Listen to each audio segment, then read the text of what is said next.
And welcome to today. So happy to be here. I'm Good happy to to be see here. you. I'm happy to see both of you too. I need to. There we go. There we go. I got to get right here. Yeah, well, you want your best side showing. Yes, absolutely. And if you've got one, If you have one, yeah. So,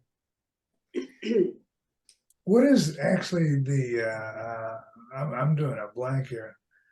Celebrating new poets. Welcome to celebrating new poets. How about that?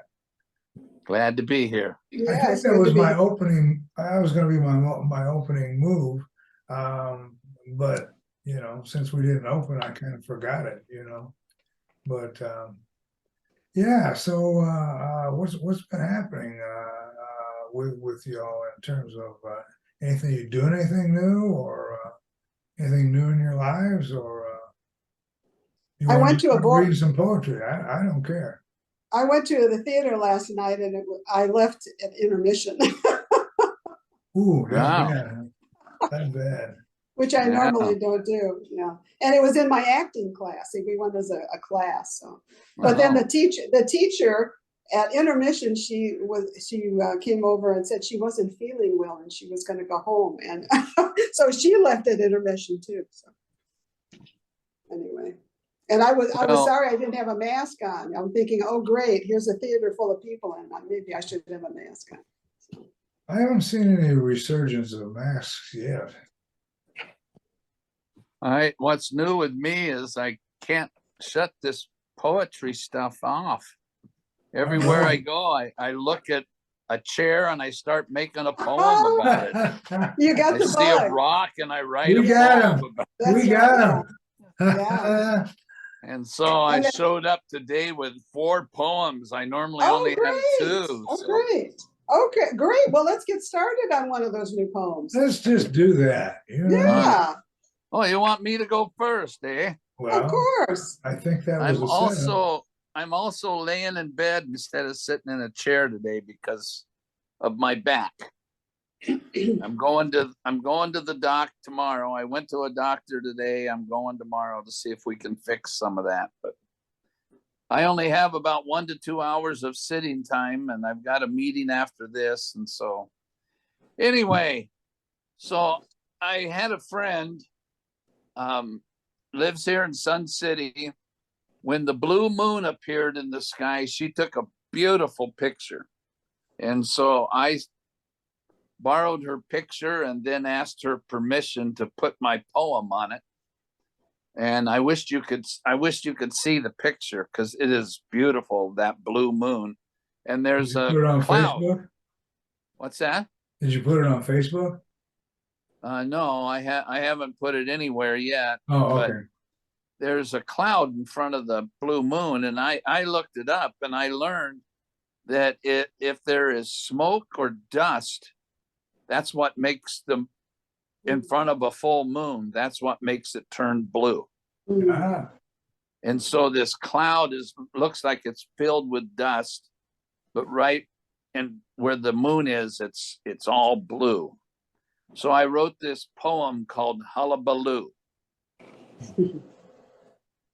A full moon appears blue when smoke tints your view. A happy life can hue blue when troubles pass through. A blue moon is quite rare. A happy life can be too. But here's something new. I swear it is true. Troubles like smoke are hullabaloo, meaning they're just passing through. So be happy and enjoy the view. That's great. I love it. that's uplifting. Yes, Yeah, very. well, I wish you could see the blue moon picture. It's just, she just captured it in such a gorgeous way. So anyway, Yeah, well, it'd be a double whammy, a nice visual and a good poem. I can't beat that. And that's what hullabaloo means, is it's just kind of a mess that's passing through. I looked it up. So Wow. I've heard that word before. I had no idea what it meant, but Right, and I didn't I've think it heard meant it. anything like Yeah. that. Actually, me either. I just thought a hullabaloo was just like a big event, like Yeah, could be a like a big. no, party. it's a mistake. It's a mess. It's something you don't want to be a part of, but it's just passing through. Yeah, which Yeah, could it's be a not lot of things. staying. Yeah. So if your life is blue, it's just like the smoke, the dust. Just let it pass through. Be happy. There's Enjoy no the more a view. hullabaloo. Okay, okay. All right, I love we the. you I love move the. in the same formation. It's Dale's turn. Okay, well, I have a confession to make. I haven't written any new poems, Uh-oh. but I came prepared with poems from local poets on Maui that I wanted to share. And I will give complete ownership to them. I'm not, That's saying that fabulous. You I know, wrote them. I'm Huh? so happy you're doing that. I've often thought Yeah, about doing something like that yeah, myself. You yeah. know. And okay, and I'll let you pick. I brought two love poems. One is funny and one is very sweet. And then I brought the Very what? last one is just a funny poem. So I have What two was the love other one? poems. Do you want the funny one first or the very serious one? Oh, a very serious one. The very serious one? Okay. This is written by Gary Kubota, and he's mostly a musician, but he writes lovely poetry, and he's married to Melinda, who heads our Maui Life Poet Society. So they're quite an established couple that everybody thinks the world of. Anyway, this was written by Gary for Melinda. I do not want to love you the way a man enters the night to forget his miseries. I want to listen to the song in your breath. I wait for you to come to me, naked, in your innocence. What you do not have is more interesting than your possessions. I love the part of you that stutters, unsure, the wildness in you, where we can lie in the tall grass and imagine a path, rising, always rising. You allow me to love you like a discoverer to a new world, with a desire awakening the senses in lightning flashes, the dawn of knowing another. Hmm. Isn't that sweet? It really is. And It really is. it's always sweet when you know the people, you know. Yeah. You know, and I just made a discovery. I What's that? discovered if you close your eyes, you can stop looking at your image and listen a whole lot better. Yeah. Of course. And well, I mean, so it could be obvious to everybody else, and I'm just figuring it out. But there's a lot of things in my life like that I'm just figuring out, you know. But I don't think I'd ever really tried it before. But yeah, I want to say that one thing I'm really picking up today is, and it started with Bobby, your use of rhyme and repetition, and even in this poem, is just really refreshing, you know, to hear language used like that. And you both read it so well too. I'm to the point where I don't read so well, you know, unless I practice, and I'm not so good about practicing, you know. But, Well, thank you. So what do you have, Gary? I have a couple, Okay. and seems like I've got enough right to like to read them. Let me start with more or less a lighthearted one. I call this Divine Dilemma. Can we talk, Lord? It's this blessing thing. I have sincerely thanked you for many gifts, many times, in many ways. So we're straight, right? But what about all the other people I need to thank? The ones who lend a hand tease a smile, or touch my face in the shadow of my soul. And how would my life have been if it weren't for this one or that one? True, you brought me to these people, but they took it upon themselves to make a difference. So what I'm saying, Lord, I would hate to give credit where it may not be due, may not belong to the all-knowing, all-creating you. Oh, good heavens, I give up. I just want you to know that sometimes it's hard to squeeze some praise that belongs to you into a message for a mortal who has truly made my life divine. All I'm saying, Lord. What's the name of that one again? Divine Dilemma. Yeah, that was good. Yeah, I tried your trick. I shut my eyes and listened. It does help you hear the words better. Well, good. That may be all you get from me today. I don't know, but it's No, that was a good poem too. Thank you. There you go. It was kind of a fun, lighthearted thing, but it just No, it has quite a message to it. Yeah, it did. Okay, so my next one, I found this picture a while back of an old man looking in a like a body of water, a puddle, a lake, I don't know what it is.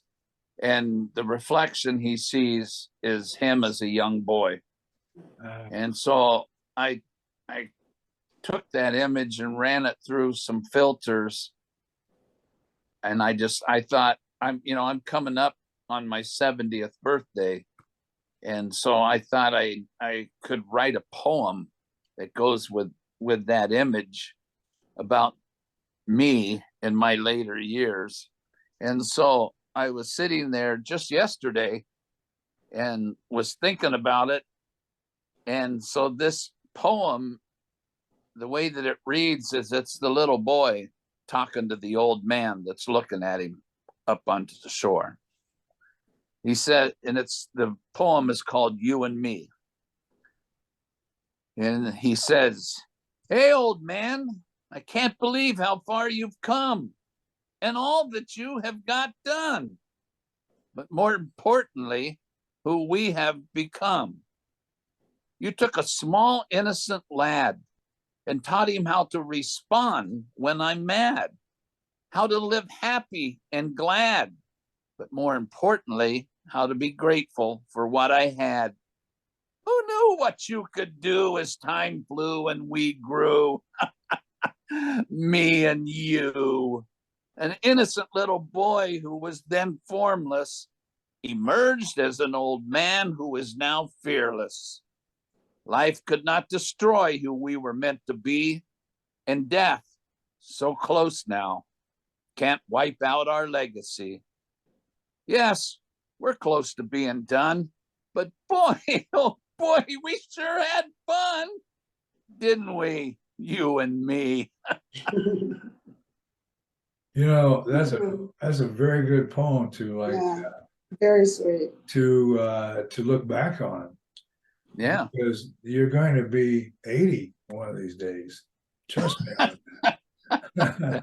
It happens. Maybe if I make it that far. Yeah, but it'd be good to know the wisdom that you had, even then. So yeah. Well, I sent it to my daughters and they all responded with, "I love this one, Dad. I love it. I'm saving it." So there you go. Oh, don't they You don't save get much all of higher them? praise than that. well, yeah, my oldest daughter said, "I'm adding it to all the poems that you've There given you me go. already." But there's some that just hit them differently than Oh, others, and that one got to them. So. Yeah. Well, I guess it's Dale's turn. I know Yeah, what okay. I'm going to read next week or next time, just based on that, which just happens to be my daughter's favorite poem. But I never thought about trying to share something from that point of view. But I Oh am, yeah. Well, I I'd look have to forward look to it up next now. time. I don't want to do that, but anyway. Well, I will look forward to next time then. I love to hear those kind of poems. If your daughter loved it. Oh yeah, yeah, yeah. Dale. Okay. Okay, this one, another Maui poet. This is written by Lawrence Hill, who has since passed away, but he was one of the founding 3 members of the Maui Live Poet Society. And I have changed this a little bit, but primarily this is one of his poems that he gave. He was quite a rebel-rousing kind of a poet. I mean, he shouted things and had quite a lot of oomph to him. Anyway, this is called Be My Lover. Be my parents, my teacher, my leader, the vision of what I dream. Be my lover. Be my intellect, my wit, the bringer of long nights spent in consciousness. Be my lover. Be my confessor, my little child, my fan club, my private poet that I may draw from. Be my morning of need. Be mine. Be my lover. Be my prayers spilling from the crush of my fearful clock, ticking out the talk of aloneness. Be my lover. Be the light at the end of this tunnel of unacceptability, this insecurity, the gracing of my awkwardness, the voice of my sing, the reachable bottom of my ocean. Be my lover. Be the awakening of my senses, shut down in girling, in nightness, the awakening of my alive, held hidden from the pursuit of all possible awakeners. Be my lover. Be my lover, damn it. Be my lover, please. Be mine. Be my lover. Be my witness, my greening, my bright idea. Be my driver, my center, my beginning, my end. Be my manna, heaven sent. Be my heaven. Be my sorrow, my reason, my test. Be my anger, my hatred. Be my catch-all, my woman, my one and only woman.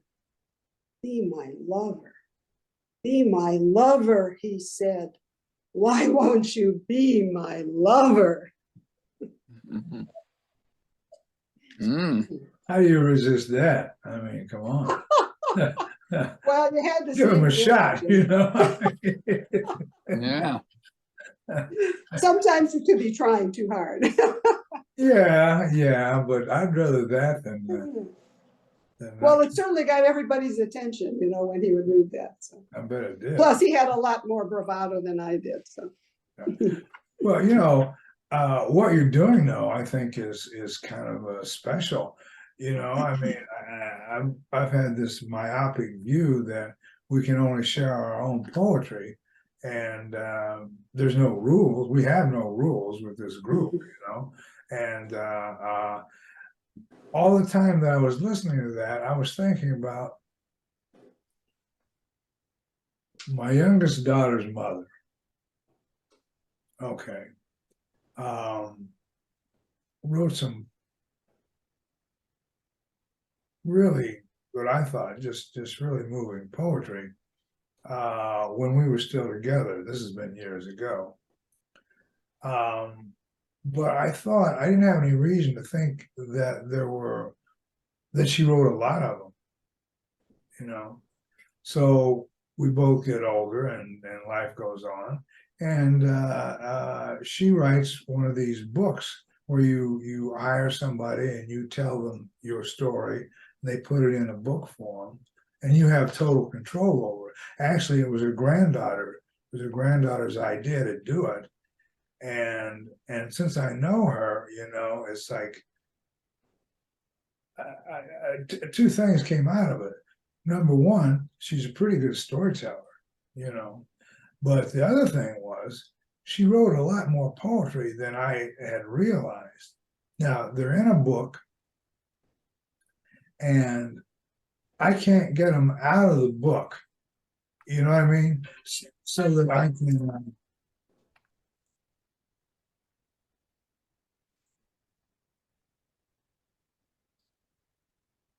For some reason, Charles Schwab wanted to call me.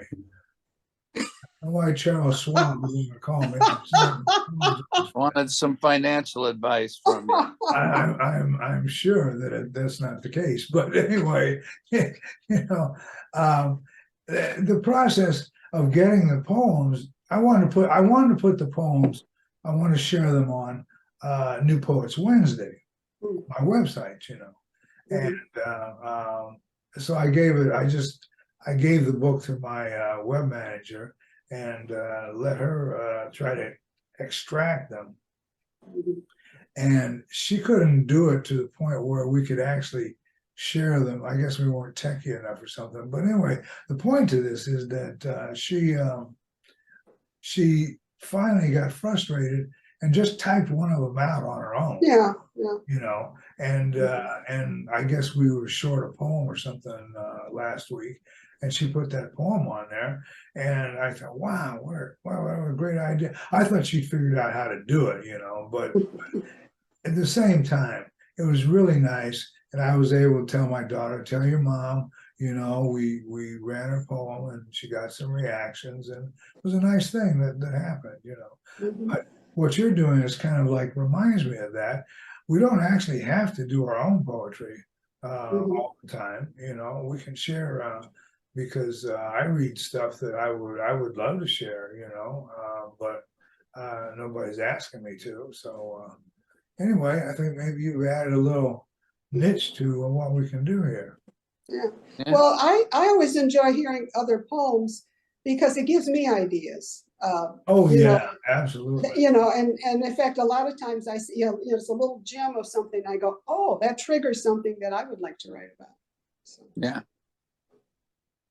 And that reminded me of a poem I was gonna share today, just based on the poem that Bobby wrote about his stroke, because I have one that's very different and very short, but I was going to share it, and then I forgot about it, So I was looking forward to that. You told us last week you were going to share. Did I say that? Yeah. All right. Well, it may be in here. I'll tell you what. Let me read my next poem. Yes. All right. And I might be able to do it. Okay. Because I've got the book that it was in, for sure. This one is called And Yet. And Yet. It's not particularly a cheery one, but anyway, here it goes. Yes, I do believe that dark money runs our world. Democracy has lost its way. War is the world's greatest pastime. Truth has been murdered in its bed. And transparency can get you killed. And genocide is on the rise. Even God Almighty has been weaponized against innocents and non-believers alike.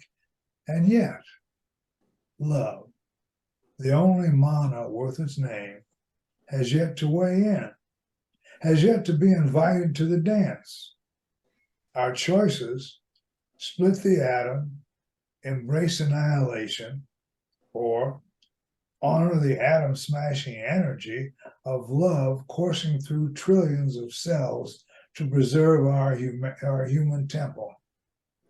And we might get the message that love, not might or right, is life itself. Like the man said, love is all there is.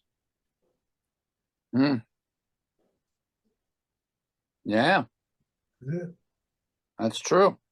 And all you need. That's all you need, and there's all there is. Yeah. I stole it from one of the Beatles, Yeah. That line I did, Of course. Yeah. But yeah, every once in a while, I've got a dark side. I don't feel that way all the time, but sometimes I do. And So when I do feel that way, I write, you know. Well, good. I tend to, I told you I'm making a poem out of everything I see, but that's not new for me. It just used to be a story out of everything I saw.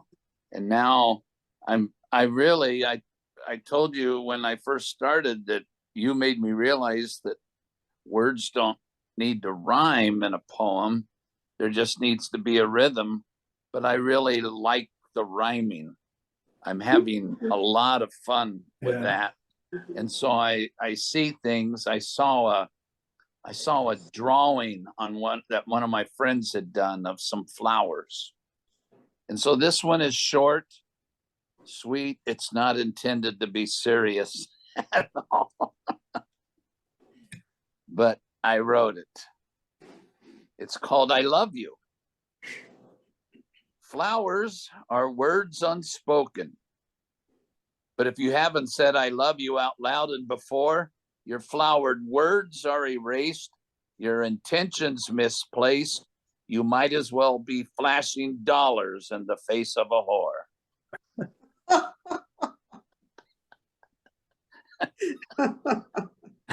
You're getting I close to sent that one to my girlfriend, Carol. Dale knows Carol. Yeah. And she wrote back and said, I can't say that this is my favorite poem that you've ever did. But she said, that last line is just way out of character for your style, too. But it rhymed. It rhymed. Hey, it was Yeah. Hey, And whatever. there's truth there. It worked. Flowers are words unspoken. If I give flowers to Carol, that she loves flowers. And so if I give flowers, it's just, she just is, I don't have to say anything, just give her flowers. So they are words unspoken. But if you haven't said I love you out loud and before, your flowered words are erased, your intentions misplaced. You might as well be flashing dollars in the face of a whore. Probably not politically correct either. You know what? But it was inspired, and I love inspiration. I don't care. Inspired. I just saw a picture and all that crap came out of me. So. Well, there you go. There you go. You got to take the good with the bad. You know, I mean, it's like. Well, that's a good lead into the next poem that I want to read. Oh, there you go. Okay. Well, this is another Maui poet, and this is called Boobs. And this is a gal that has had, her name is Cindy Albers Wilson. And she wrote this before she had her surgery to reduce the size of her breast.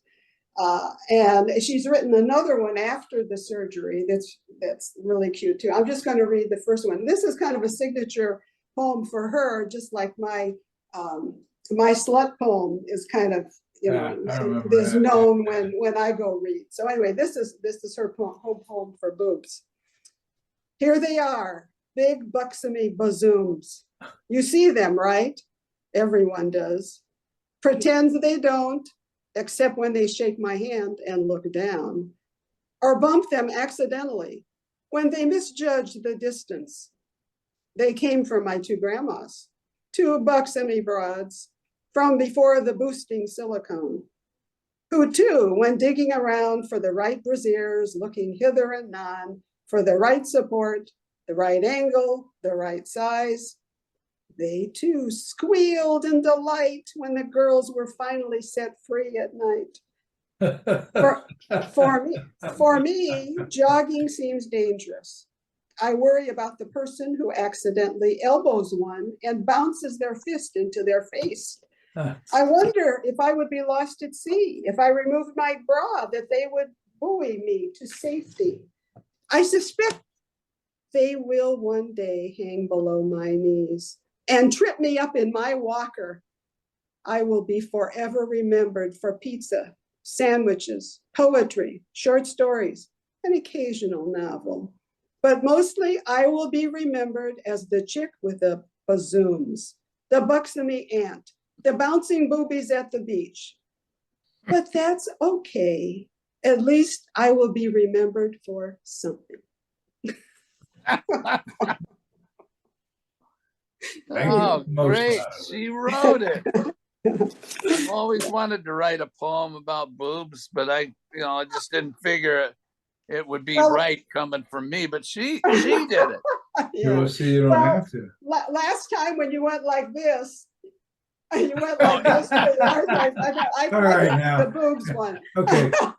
This Okay. is not exactly a children's show, but it might be, you know. It's like I don't think we need to act everything out, you know. Oh God. I like that one. I loved her Oh, I description. know. It's a crowd yeah, pleaser. yeah. Her adjectives. Yeah. She's a very good poet. I mean, she's Well, written several books. she can run with it. She had Yeah, an idea and she just ran with it. It was fun. Big fun. I found, you know what? I just opened it, I swear, I just opened the book and there was the poem. There was my stroke poem, Your what? Awesome. just like Oh. that. Okay, good. Awesome. And even if you don't like it, it's short. Right? All right. I call I'll love it. I call it turnaround time. Ideas, storylines, flights of fancy, stuff stolen by the stroke, at first came creeping back, but now have reached gale force, dominating my quiet time, disrupting my sleep, banging around in my head like they own the place. Welcome back. Read that again. I'm going to close my eyes and listen to you this time. Okay. Turnaround time. Ideas, storylines, flights of fancy, stuff stolen by the stroke, at first came creeping back, but now have reached gale force, dominating my quiet time, disrupting my sleep, banging around in my head like they own the place. Ah, Welcome back. yeah, that's good. Yeah, it's good. That's very good. Mhm. Yeah, I couldn't when- write for a while after my stroke. I couldn't write it. Yeah, I'm learning that everybody kind of has a different end product from a stroke, but that my creativity got lost for a while. And I really was happy to see it return. I like how you say you lost yours and then there it came creeping back in and it was taken over. So I like that. Well, it's 2:45, but if we got time, I wrote another one this week. Yeah, go for it. This one was inspired. I have a friend who lives in Albuquerque, New Mexico, and she took a picture. Up above is the clouds are just orange and yellow from the light of the moon, and the moon is setting in the dark, and then down below the moon is the lights of the city. So there's several different kinds of lights going on in this picture. And so it inspired me to write this poem called Let There Be Light. In the beginning, long before my eyes were ever opened, there was light.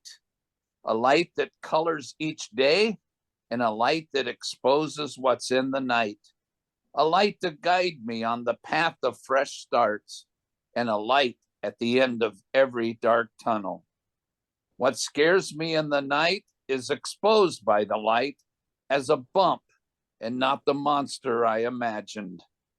Open my eyes, Lord, let there be light. Amen. Nice. I like the bump line. Read that line again. Yeah, there was no rhyming in that except for that one part. What scares me in the night is exposed by the light as only a bump, not the monster I imagined. Yeah. And there's a light to guide me when I'm taken off on a fresh start. There's a light at every dark tunnel too. Everywhere you turn, there's light. And we can When we open our eyes, we can see it. Open my eyes, Lord, let there be light. Yes. And that's been my experience. When it gets real dark, I can always find a light. I follow the light. There's always a way out. One of my favorite affirmations is everything I need to know comes to me at just the right time. Yeah. That is good. Yeah. Well, I don't have a trilogy to lay on top of that, but I really appreciate it. I like both of those, and I'll probably steal them too. So, if you ever, by the way, if you ever find yourself in one of my poems, oh well, you know, I forgot to tell you, okay? You know. I mean, I've said this many times. The first law of art is theft. You're stealing something from somebody, you know. Yeah. But it's just. How much time did you say it was? 2:45. Well, it's 2:48 now. 2:48. 10 minutes. Yeah, I don't have another one. If you have one, Gary, go ahead. Well, you know, the only reason I had the book open was that I was going to read. I was going to read one that I lost the page on it, but I'm kind of sure about where the whereabouts it is located. It's a little long, and I thought I would skip it, you know, if we ran long, but you know, this is one of these poems that I feel like I've got to get it out here, whether people like it or not. I like it, and I'm hiding it from my wellness doctor. I don't want my wellness doctor to ever read this poem. Oh, it's the hot dog poem. See, you It's a good poem. Go ahead, read it. Okay, but now Oh, Bob's man. not going to be surprised. Oh, yeah. Okay. I'm ready. Suppose- Shock me. Suppose you were a black hole. Every single act that can be countable presupposes the probability of an immutable singularity, rendering moot the point that only one possibility can possibly matter. And so it is with diet. Diet being what you choose to eat. So it is with dogs, with hot dogs. Dogs, okay. And so it is with me. There is nothing in the fridge or pantry that I care a fig to eat, and nothing in the food stores, and nothing in the restaurants neither, that generate a single G of gastronomical pull. Hot dogs dictate my event horizon. Nothing else will do. Hot dogs, plumped and drippy from my toaster oven, sometimes 3, sometimes 2, lapping over white bread, laced with yellow mustard, washed down with a citrus drink when I have it, and when I don't, a Diet Coke will do. Hot dogs for breakfast, lunch, and dinner, though perhaps with dinner I'll have chips. The kind that you find in convenience stores for folks just in it for the salt and crunch. So, coaches, friends, and dietitians, save your collective breaths. What you eat is what sustains you. So I'm eating hot dogs for a while, eating hot dogs for that extra mile, self-assured that any other sack of taste would simply be a cosmic waste. Ah, great. I just had 2 chili dog burritos for lunch today. Timing is everything, brother. Timing is everything. Yeah. Yeah. Thanks for bearing with me on that. It was a little longer than I wanted, but it was fun.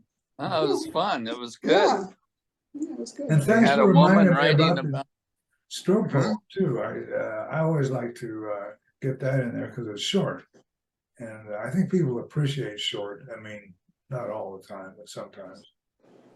Well, since I stick mine in a graphic, I've found that I have to limit the words. They're not, if I didn't, because they spill out of the graphic if I get too wordy. So, Yeah, actually, this is not really a complaint, but I was trying to steal your idea because the first time you did that, I said, whoa, because the one you did fit, whatever your graphic was, it fit in there. It didn't lap over or anything like that. And so we actually ordered a whole series of things. They're not like yours exactly, but it's the same concept. And yeah, it's the same problem. I can't use it for any of my long poems. Mm. yeah, Um, yeah, Hmm. yeah. I like them. I did. I don't know if I've ever read this one to you, but I I did one. I made a graphic. It's got a picture of Carol and I, kind of a Mhm. pencil drawing in the background. Yeah. And I'm writing a story. I think I'm gonna be a part of a storytelling event in November, and and the and I might close that story with this poem. So I don't know if I read it, but it's short. So just bear with me if I did. It says it's called Turns Out. Turns out laughter is not the best medicine, touch is. But if the one who touches you can also make you laugh, you will be healed. Because turns out healing isn't being free from disease, but being filled with love through touch that tickles your ailing innards and heals from the heart side out. Turns out. Yeah. And That's nice. I went to visit, I met a granddaughter that I had never met before. She's 2 years old, and this summer I met her, and my son, her father, told me a story about how after a church in the park event, she spotted a homeless man clear back and behind the chairs, sitting on a concrete wall, and she started running towards him, and my ex-wife, her grandmother, said to Mark, my son, stop her, grab her. And Mark held up his hand, her father, and said, no, I've got this. And Mark at one point was a homeless man, Mm. and he watched parents herd their kids around him so they wouldn't get close to him. So he watched his daughter run back, jump up on that wall, and his head was hung down in shame. And she got right up underneath him so she could look him in the face. And she said, I love you. And the man just started bawling. Tears just started rolling. And he looked up at my son and he was trying to say, can I hug her? But he couldn't get the words out. He was crying so much. But my son understood and said, yeah, go ahead. And so he reached around, gave her a hug. She snuggled right in next to him. And he, after a couple minutes, he looked up at my son and just kind of mouthed, thank you. And then he got up and walked back into his homeless, lonely life. But that poem, Touch, it turns out that laughter isn't the best medicine, it's touch. And that little girl, for whatever reason, and my son Mark told me that's not the only story. And he told me another one, and he said there's 5 or 6 more where she just out of the blue goes up to somebody and says, I love you, and tears just start flowing out of their eyes. So it was amazing to see her and to watch her when she came into the room. She didn't, you know how some little kids, when they first see someone they don't know, they pull back. And she leaned in and she was just staring at me when she saw me for the first time. And she turned around to her dad and said, "Who's that?" And my son said, "That's your grandpa." And she just walked right up to me, looked me right in the face and went, "Hi, Grandpa." And she touched me at that moment. She touched that homeless man there in the park. She touched others there in Baker City, Oregon. And so that poem just came to my mind when I was thinking, that's the story I'm going to tell in November. But anyway, I don't know why I got off on that. Yeah. Are you from Baker? Because Are you from Baker? Are you from Baker, Oregon? No, it just happens to be where my ex-wife lives now. My son lives now, and his daughter. My ex-wife has guardianship of his daughter, and she's trying to help him learn how to be a responsible dad. So, anyway, we're at 2:58. Time to wrap it up. You don't have to stop. Okay, I got one story that just is not as a topper, just as something to add on to your story, Bobby. When my wife passed, the week after, we had family in the house, and I only had the one granddaughter at the time, and she couldn't have been more than 4, I don't think. But you know, it's like there was family inside my condo, and this people just being people, and I just had enough. You know, I don't want to be around anybody. I want to be by myself. You know, I could have skipped the whole thing. And so I walked out of the condo, walked around inside to the back patio just to kind of be alone. And this little girl followed me. I mean, I think she followed me because she came shortly afterwards, and she came, and I really don't think.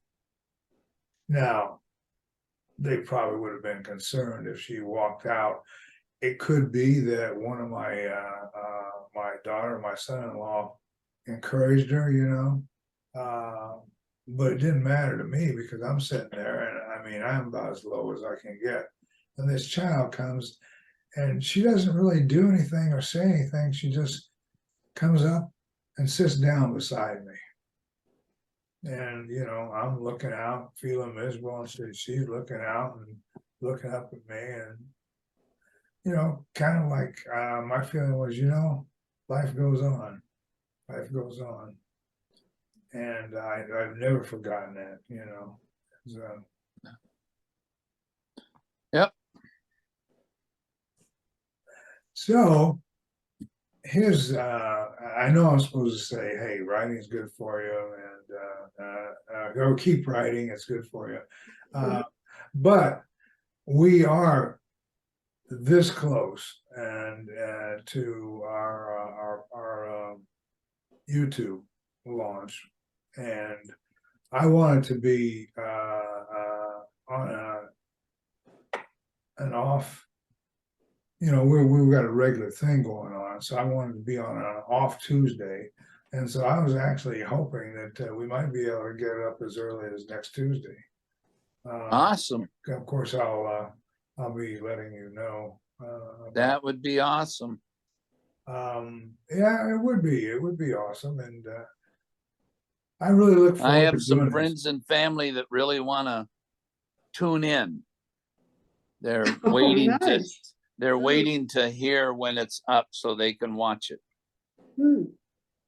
Well, that really makes me happy. I think I may have had a couple people who've been, I don't know if they really are looking forward to it. They may just be tired of me talking about it. Yeah, I'm going to do this thing, you know. Well, just do it and get it over with, you know. No, I'm excited. I'm excited, and you just I think Bobby, I think you just laid it out there. That's what we're doing it for some, people to join us, and not just join us to see us, but join us to join us. And we're still a little bit light. I'd like to have some more people, but I'm not terribly concerned about that. It's going to happen. Yeah. I keep trying to find you some. I know. I'm bothering Teresa to death. Good. I see her Good. every day I'm now, going to start bothering her so. too. She said, "Oh, I don't have Um, time. I can't be on the show." I said, "Stop right there." I said, "I've got a new Poets Wednesday. Send me a poem. That's all you got to do. Yeah. You already emailed me about what I didn't do and what I'm supposed to do." Well, she told me that she writes a poem about every show they do at Don Bluth when it closes. So Yeah. she's got that many poems in her Well, you arsenal. shouldn't have told me that. You should not have told me that. Yeah, her Because we got closet is history. full of poems. We got history. She's toast. She's Yeah. toast. We got her now. Well, don't tell her where you got the ammo, but let her have it. I think I can pull that off. Yeah. Well, I Well, gotta go. Okay, I well, gotta be in we're all gonna go. Scottsdale. Thank you so much for being here, and keep writing. It's Come good on. for you. Because Okay. it's good for It's you. good for you. Yeah. One of these days we'll get it. We'll all use it. See you guys. Okay, see Okay. you next time. Thank you so much.